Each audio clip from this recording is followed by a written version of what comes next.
This is a big one if you're into environment. This is about as big as it gets, they tell me, and it's an honor to be here with a terrific person who's worked so hard on this and some other terrific people. Thank you very much. But I'm pleased to be joined today by EPA Administrator Lee Zeldin, who you all know, and to announce the single largest deregulatory action in American history. That's a big statement, in American history, and I think we can add the words by far. Under the process just completed by the EPA, we are officially terminating the so-called endangerment finding, a disastrous Obama-era policy that severely damaged the American auto industry and massively drove up prices for American consumers. Prices went up incredibly for a worse product. This action will eliminate over $1.3 trillion of regulatory costs and help bring car prices tumbling down dramatically. You're going to get a better car. You're going to get a car that starts easier, a car that works better for a lot less money. In 2009, Barack Hussein Obama, his EPA designated fossil fuels such as oil, gas, and other things that actually make factories rock and roll and other things drive very nicely as a threat to health and human welfare, known as the endangerment finding. This determination had no basis, in fact, had none whatsoever, and it had no basis in law. On the contrary, over the generations, fossil fuels have saved millions of lives and lifted billions of people out of poverty and all over the world. And you see it with the blackouts all over where they don't use it, where they went to wind, intermittent wind, which is weak and ineffective and very, very costly, most costly energy there is. And people are dying because there was no air conditioning or there was no heating. Lots of other things, bad things happened. And yet this radical rule became the legal foundation for the Green New Scam, one of the greatest scams in history, probably as great, maybe even greater than Russia hoax, etc., which the Obama and Biden administration used to destroy countless jobs. And the jobs have been just decimated. Although they're all coming back because of tariffs, they're all coming back into our country at levels we've never seen before. But it raised prices and caused immense harm to the U.S. auto industry. We thought irreparable, but we've got them back. We're coming back now. I was in Detroit, as you know, with Ford, and they had one of the earliest plants from the early 1900s, and it was going to be closed down. And then when I won, they said, let's keep it open for a little while. Let's see what happens. And they just announced, as you know, they're going 24 hours around the clock with that same plant that was going to be closed because of what we've done. For example, under the endangerment finding, they forced the hated start-stop feature onto American consumers, which unnecessarily shuts off a car's engine when you stop at a red light. In other words, the engine goes off. That's great. The endangerment finding was also used to impose the massive and really very expensive electric vehicle mandate, expensive in the sense that nobody wanted it. Everybody was going to be forced to buy an electric car in a very short period of time, even though you can't power the car because we would have had to spend $5 trillion on power stations. That's all dead, gone, over. These crippling restrictions were a major factor in driving up car prices to unprecedented levels, and the car that you were getting was not nearly as good. In 4 years under the Biden administration, the price of a new and used car rose more than 22%, all to facilitate the Green New Scam without achieving any meaningful impact on the environment, but making the car worse. That is why, effective immediately, we are repealing the ridiculous endangerment finding and terminating all additional green emission standards imposed unnecessarily on vehicle models and engines between 2012 and 2027 and beyond. This action will save American consumers trillions of dollars and will lower the average cost of a new vehicle by close to $3,000. Think of that. During my campaign, I promised to cut 10 old regulations for every new regulation. And we've exceeded that. We've instead done it 10 regulations. We were able to cut 129, so now we cut 129. So think of that. I promised to cut 10 old regulations for every new one, but we did more than 10. We did 129. It's something. Nobody can even believe it. So we did a lot of regulation cutting in the first administration, a record. Nobody even close to it now. We're actually exceeding it in this administration. The biggest one yet that we've done is happening right now. So perhaps no industry has benefited more from our historic deregulation campaign than the U.S. auto industry. We canceled the EPA's absurd, just totally absurd, tailpipe emission standards, which was a disaster for automobile manufacturing, and revoked Biden's emissions waiver that would have allowed California to regulate automobiles for the entire nation. And they're crazy out in California. They have nothing but trouble out there, as you know. That's why people are leaving in record numbers. I also ended Joe Biden's extreme CAFE emission standards, saving the average American consumer much more than $1,000 when they buy a new car. But now we're talking about close to $3,000. These regulation cuts, combined with our tax cuts and tariffs, are the reason why the world's largest automakers have announced that they're going to be spending in excess of $100 billion in the United States in the next very short period of time, building new auto plants. We're bringing our auto plants, assembly plants, and factories roaring back to life, not even mentioning AI and all of the other things. We're building thousands of businesses in the United States. And if you remember, on my first day, they said if I could ever get the Dow up to 50,000 in my last year, in other words, in the fourth year, that it would be an unbelievable miracle. But don't worry about it, because it'll never happen, they said. And if I could get the S&P up to 7,000, they said in the fourth year, they said it will never happen. Let's not even talk about it. I have things. Let's not even waste our time talking about it. Well, at the very end of my first year, the Dow hit 50,000. Now it's over 50,000.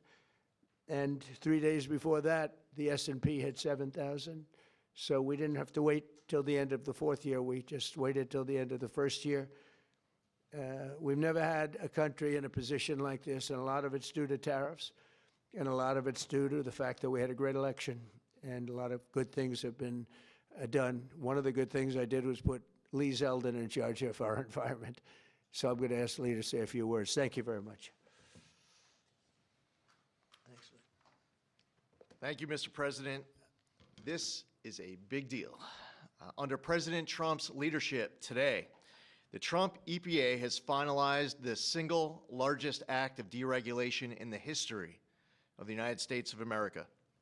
Referred to by some as the holy grail of federal regulatory overreach, the 2009 Obama EPA endangerment finding is now eliminated.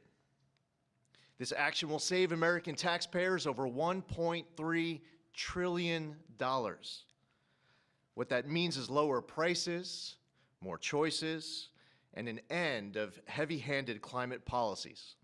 With today's announcement, American families will save over $2,400 for a new vehicle. 16 years ago, an ideological crusade within the Obama administration set off the most costly regulatory power grab our country has ever experienced. The 2009 Obama EPA endangerment finding led to trillions of dollars in regulations that strangled entire sectors of the United States economy, including the American auto industry. It claimed new powers over the vehicles we drive, even though the best reading of the Clean Air Act clearly states otherwise. The Obama and Biden administrations used it to steamroll into existence a left-wing wish list of costly climate policies, electric vehicle mandates, and other requirements that assaulted consumer choice and affordability. And who paid the biggest price? Hardworking families, small businesses, millions of Americans who just want a reliable, affordable car to get to work, take their kids to school, or go to church on Sunday. The endangerment finding and the regulations that were based on it didn't just regulate emissions. It regulated and targeted the American dream.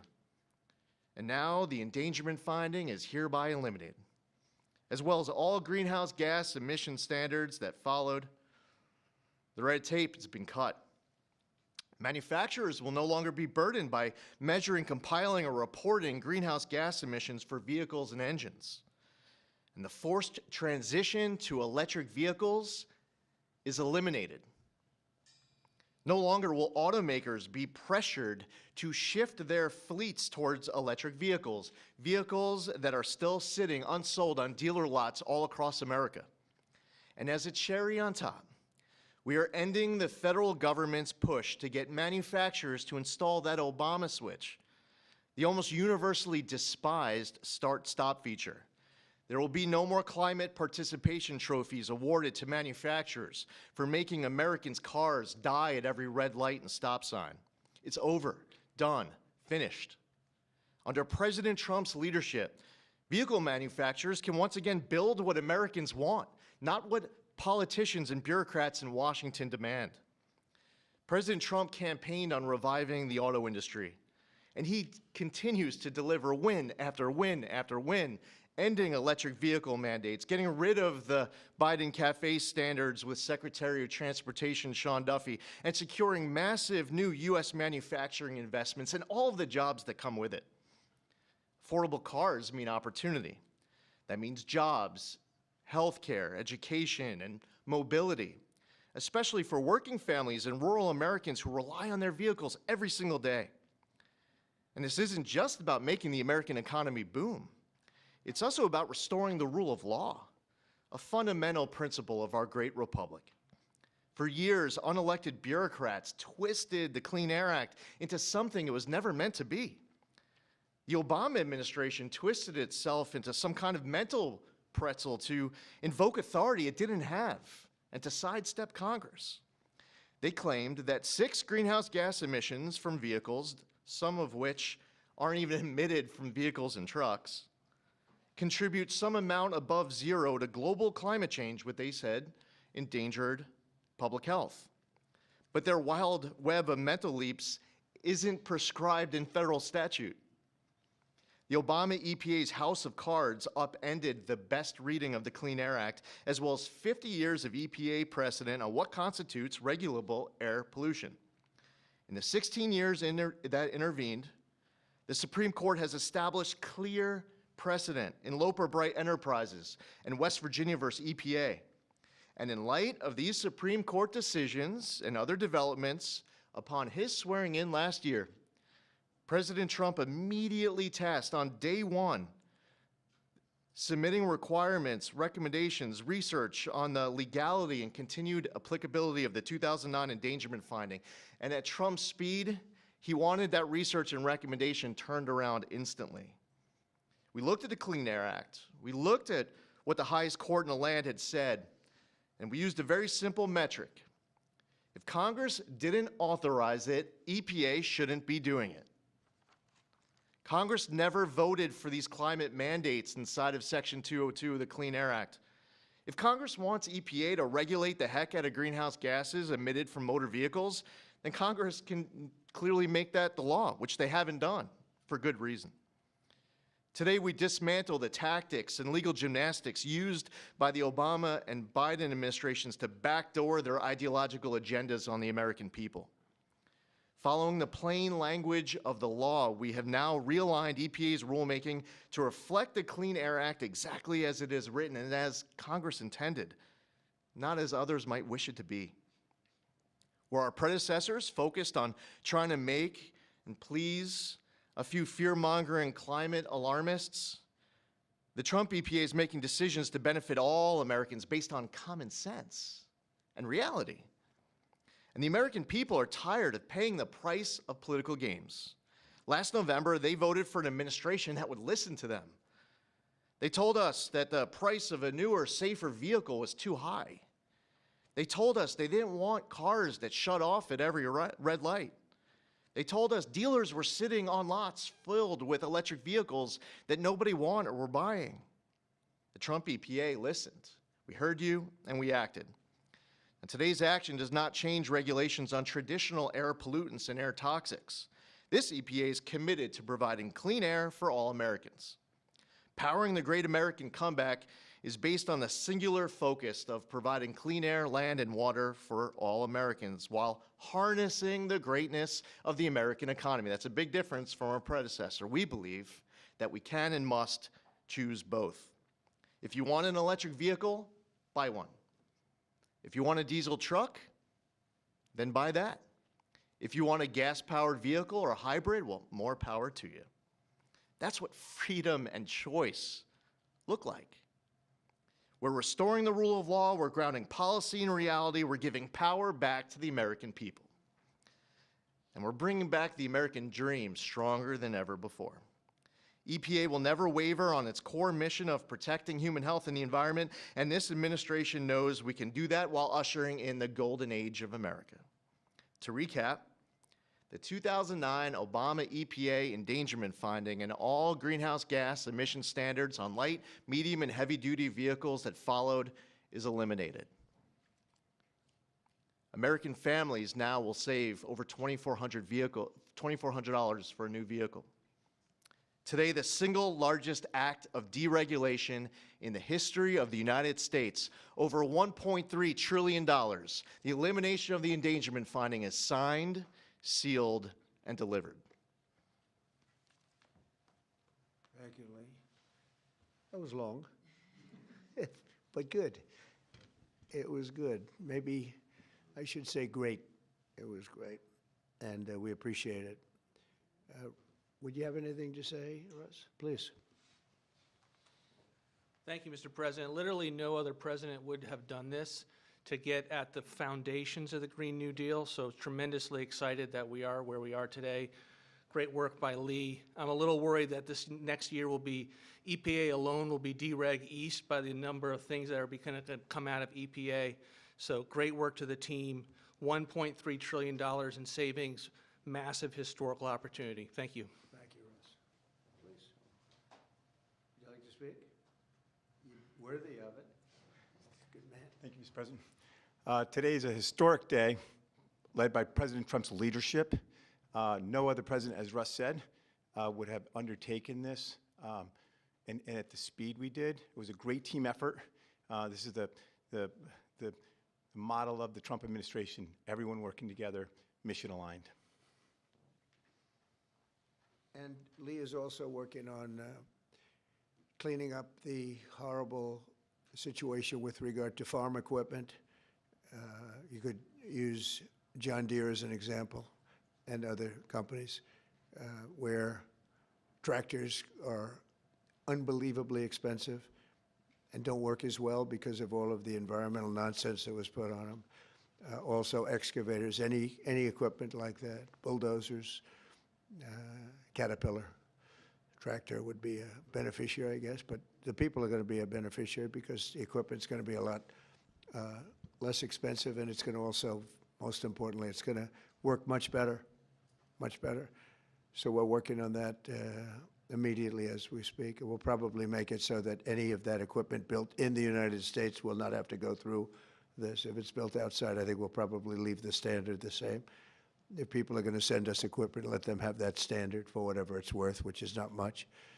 And I think that's a very big announcement, too, and we're going to see if we can get that done very quickly so that all of that equipment that we have made, including lawnmowers, et cetera, you won't have to go to the finest schools in the world in order to figure out how to operate it. Okay? So any questions, please? President Trump, thank you for this. And after this much applauded move to roll back the former EPA's endangerment finding, what additional steps do you plan on taking to scale back what many are calling climate industry scams? Specifically, and Secretary Zeldin knows about these wind turbines they're trying to bring to New York. Judge is allowing them to be rebuilt right near your hometown in Jamaica, Queens. They're being called a national security threat for air traffic coming into the airport. What could you do to make sure these things Well, don't we're destroy trying to the make sure it environment? doesn't happen, and basically stopped all windmills in this country. It's the most expensive energy you can get. They're all made in China, a little bit in Germany, but mostly in China. And we're putting them all over our fields and ruining the fields and killing the birds and all of this. And the environmentalists say they like them, but they really are a tremendous eyesore. They've ruined. Europe has gone, as you know, it's gone to, Europe isn't even recognizable anymore between immigration and because of, you know, environmental things like the windmills, which are taking over. The people hate them. The energy is by far the most expensive. And we're fighting very hard to make sure that they don't get built. I hope we don't have one built during my administration. We inherited some contracts where they've gone down the line a little bit. We're trying to terminate them for a lot of different reasons. One of the reasons, as you had mentioned, it's endangerment for the military. It's also endangerment for airliners. So we're trying to take care of those situations now. They should have never been allowed in the first place. Yeah, please. Thank you so much for taking Sure. questions. What do you tell Americans who are concerned that the $1.3 trillion in savings does come at a cost to public health and the environment based on science? I tell them, don't worry about it because it has nothing to do with public health. This was all a scam, a giant scam. This was a ripoff of the country by Obama and Biden. And let's say Obama started it and got it rolling. And a terrible ripoff. They'll have more money to spend for health care. If you look at it, now they can go out and spend it on something that's meaningful.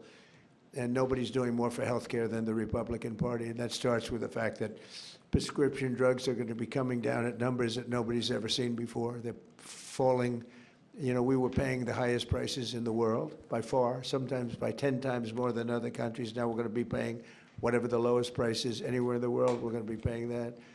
It's called favored nations, most favored nations. And I think it's the biggest thing to happen in this world, the world of medicine, prescription drugs, ever. There's never been anything like it. You know, if like in my third year, first term, I actually got prices down 1/4 or 1/8%, and I was so proud of myself because they were like that for years and years. And since under Biden, they went up very, very substantially. And now they're coming down by, depending on, you could say 500, 600, 700%, depending on the way you want to, or you could say 80%. It doesn't matter. They're coming down by numbers that nobody ever thought possible. I got it all done, and I got it all approved, and all of the countries all over the world are going to pay more. They've agreed to pay more because of tariffs. I said, if you don't do it, we're going to have to tariff you, and they've all agreed to do it. Otherwise, they would have never done it. That was why no president has ever been able to get it done. Please. Yeah, Mr. President, you took more than 600 deregulatory actions in your first year here. Coming from the business world, you know how unnecessary red tape can hinder business expansion, investment expansion.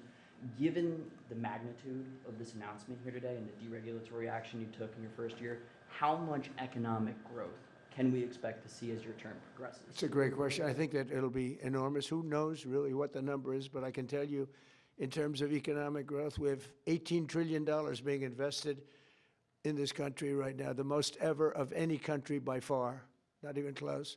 Think of it, no matter where, not just here.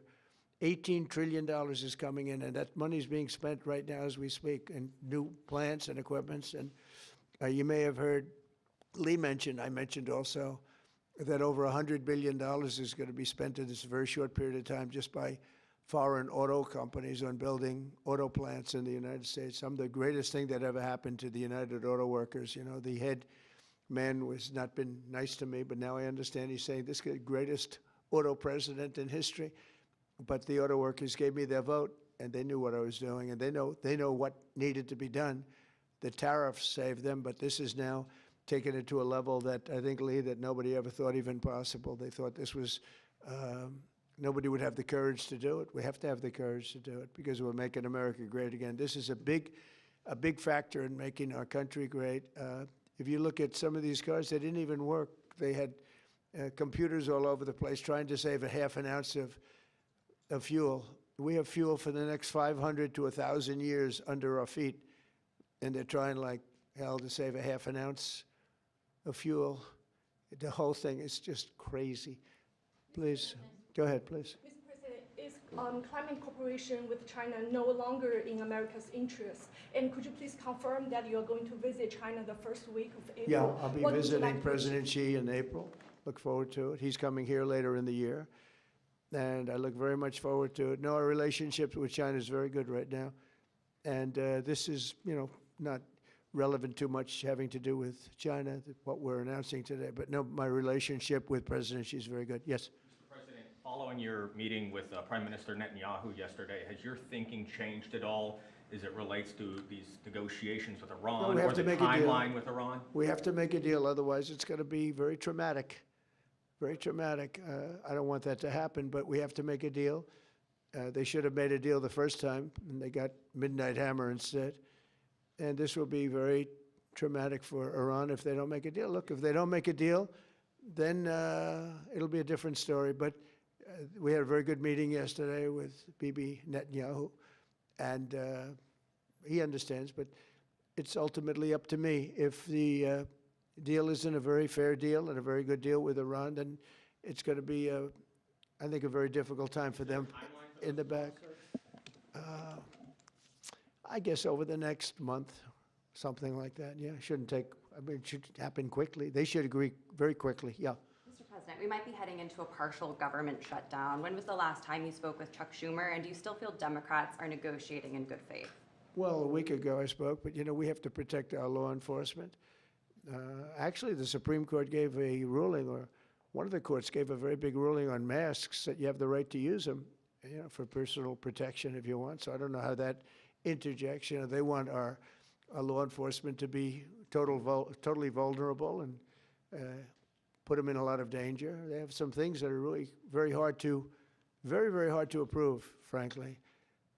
As you know, it's only pretend. We had various of the other bills, that's all done, but we're left with this one. We have to protect our law enforcement, very important. Please. Why does Prime Minister Netanyahu want you to stop negotiating with Iran? He is, you're saying stop entertaining, stop talking to them? Didn't say that, we didn't discuss that. I'll talk to them as long as I like, and we'll see if we can get a deal with them, and if we can't, we'll have to go to phase two. Phase two will be very tough for them. I'm not looking for that. Mr. President, there are currently 0 Israeli hostages left in Gaza because of you. Thank you for that. And now that the war is ending in Gaza and Israel, I wanted to ask, do you believe Bibi bears any responsibility for the security failures that we saw on October 7th? Well, October 7th was a rough time, and I guess everybody's responsible. What's you to look, but it was a terrible attack. It was a sneak attack. It was as violent as unfortunately, I've seen some of the results at levels that probably even you, good reporter, but probably you haven't seen. It was a horrible thing that took place. People was surprised. It was a surprise attack. Nobody saw that coming. He didn't see it coming. Nobody else would have seen it coming if they were in his position, I don't believe. But I can tell you he's been a very good wartime prime minister. He's been very strong. We've worked with him very well. We had tremendous success with Iran and everything else we've done. And he really has been. He's been, extraordinary as far as a wartime prime minister. Not easy. And, you have a president that refuses to give him a pardon. I think that man should be ashamed of himself. A pardon over this trial that's going on. The president of Israel, the primary power he's got is the power to give pardons. And he's not, he said he's given it 5 different times, but he doesn't want to do it because I guess he loses his power. I think the people of Israel should really shame him. He's disgraceful for not giving it. He should give it. But Bibi's been a great wartime prime minister, and I've been the best friend to Israel I think that they've ever had. A lot of people say beyond presidents that they've ever had, and we will continue to be. Yes, ma'am. On the SAVE Act, Mr. President, voter ID polls very well nationally. Even the majority of Democrat voters want it. Right. So why do you think Senate Democrats are resisting the SAVE Act, and what is your strategy and realistic pathway to getting the SAVE Act passed to ensure free and fair elections for the next generation? It's such a great question. I appreciate it, actually, because it's called the Save America Act. We've changed the name. It's the Save America Act, and the Democrats are against it. I heard one of them saying, we will stop the Save America Act. No, we're trying to save America. And it has to do with largely voting. And basically, it's got 3 very simple points. It's got voter ID, photo ID, but voter ID with a photo, right? It's got the confirmation of U.S. citizenship. You have to be a citizen. So you have a vote, you have an ID. That's about a 99% one, and I think 90% with Democrats. Then you have confirmation U.S. citizenship. That's about a 99% one with Republicans, about 86% with Democrats, except Democrat politicians because they cheat on elections. And then you have no mail-in ballots. And there would be no mail-in ballots, very important. You know, we're the only country in the world that does a system like we do. We're the only country in the world that has mail-in ballots. The way we do this is unbelievable. It guarantees cheating. So it's no mail-in ballots with the exception of disability, illness, military, or if you're traveling, you can get an exemption. You know, if you happen to be out of the country for a good reason, you can have an exemption. So with exceptions, it's no mail-in ballots, and that will assure the security of our crooked elections. We have crooked elections, yeah. Mr. President, have you fired or disciplined that staffer who posted the video from your account that included the Obamas? No, I haven't. That was a video on, as you know, voter fraud, and fairly long video, and they had a little piece and had to do with the Lion King. It's been very well, it's been shown all over the place long before that was posted. But that was a very strong, and I'm sure you saw it, a very strong piece on voter fraud.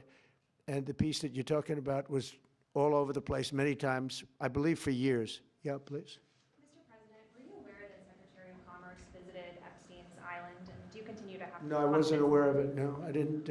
I actually haven't spoken to him about it. I wasn't. But from what I hear, he was there with his wife and children. And I guess in some cases, some people were. I wasn't. I was never there. Somebody will someday say that. I was never there. Yeah, please. This announcement that you made today, Mr. President, comes on the heels of a January jobs report that smashed industry expectations. Smashed all records.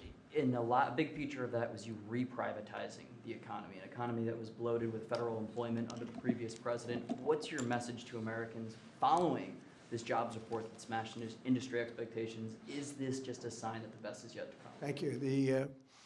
The jobs report's amazing in certain ways because we have tremendously fewer federal employees, way down. And now I could have left them and added to what we did, and we would have had almost 100% employment. I could have gotten a great kick out of the fact that we're 100% employed, but we got rid of tremendous numbers of federal workers, and they hated me for it. Now they love me because most of them have gotten jobs in the private sector for 2 and 3 times more money than they were being paid by the federal government. We had some jobs where you had 10 workers for one job. 10 workers for a job that one person should be doing. And we've gotten rid of a lot of those jobs. And by getting rid of them, these people became available to work in the private sector. And as you know, the numbers are incredible. So the job numbers are incredible. The financial numbers are beyond belief. Again, they thought it couldn't be done in 4 years, and I did it in 1 year. And the numbers you're going to see is these, I don't know if you notice also construction numbers, the jobs for construction workers. You know why? Because they're building plants all over the United States, that's why. And when these plants open in a year from now, some sooner, some a little bit later, but when these auto plants, AI plants, and thousands of other types of plants, when they open over the next period of a year, year and a half, you're going to see numbers like we've never seen before in this country. Thank you very much, everybody. Thank you. Thank you. Thank you, Mr. President.